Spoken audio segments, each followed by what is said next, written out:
दर्शक बंधु काहाकु बा फास्टफुड खाइबा को भल न लगे।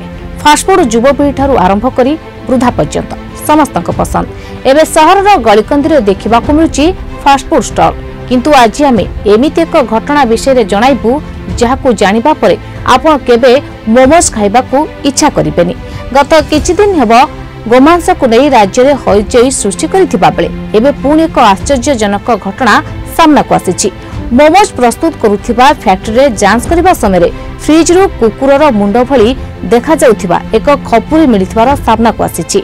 घटना को नहीं वर्तमान पुलिस प्रशासन मोमोज एवं स्प्रिंग रोल तैयारी करुथिबा फैक्ट्री उपरे कड़ाकड़ी भावे जांच काम आरंभ करिछि। खाद्य कुकुर मांसर व्यवहार करा जाउथिला कि नाही जानिबा पई पची जाइथिबा मांस को पशु चिकित्सा विभाग को पठाई दिया जाइछि। यासह मोमोज स्प्रिंग रोल एवं चटनीर नमूना को मध्य जांच पाई पठा जाइछि।